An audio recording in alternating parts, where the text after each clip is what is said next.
मुंडे साहेबांसाठी कीर्तन चालू आहे.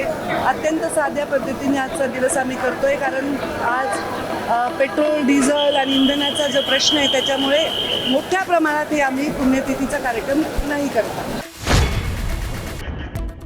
प्रत्येक गोष्टीत कमी जाणवते आम्हाला, प्रत्येक घासाला, प्रत्येक श्वासाला आम्हाला मुंडे साहेबांची कमी जाणवते. त्यांचं काय ते एक महात्म्य होतं की त्यांच्या जाण्यानंतर अजूनही तेवढाच आम्हाला त्यांच्याविषयी पोकळी जाणवते, ती पोकळी धरून शकत. लोकांना आव्हान केलं होतं की प्रत्येकाने आपापल्या घरी, आपापल्या वॉर्डात, आपल्या आपल्या गावात ही मुंडे साहेबांची पुण्यतिथी त्यांना समर्पित अशा दिवस साजरा करावा. पण बऱ्याच संख्येने लोक आलेले आहेत, कार्यकर्ते आलेले आहेत. बऱ्याच लोकांनी माझं आव्हानाचं पाळून आपापल्या ठिकाणी पुण्यतिथीचा कार्यक्रम घेत आहेत. तर प्रतिसाद आव्हानाला दिल्याबद्दल सगळ्यांचे मी आभार मानते. आज अत्यंत साध्या पद्धतीने मुंडे साहेबांना आम्ही त्यांचं आवडतं सगळं जेवण नैवेद्य दाखवला. मुंडे साहेबांसाठी कीर्तन चालू आहे.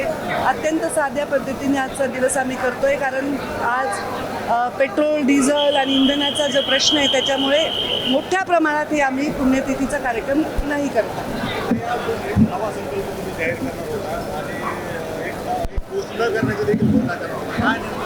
ते आता मी भाषणात सांगेन, मला अजून सुचलं नाही काय.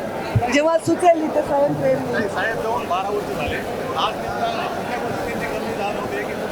प्रत्येक गोष्टीत कमी जाणवते आम्हाला, प्रत्येक घासाला, प्रत्येक श्वासाला आम्हाला मुंडे साहेबांची कमी जाणवते. त्यांचं काय ते एक महात्म्य होतं की त्यांच्या जाण्यानंतर अजूनही तेवढाच आम्हाला त्यांच्याविषयी पोकळी जाणवते, ती पोकळी धरून शकत.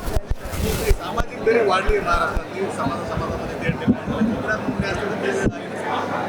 पण ते काळ वेगळा होता, तेव्हाचे लोक वेगळे होते, आत्ताची परिस्थिती वेगळी आहे. साहेब असते तर त्यांनी नेहमी समाजांना एकत्र घेऊन जाण्याचा प्रयत्न केला असता आणि त्यांच्या विचारावर वारसावर आहे हाच प्रयत्न शेवटच्या श्वासापर्यंत मी आता भाषण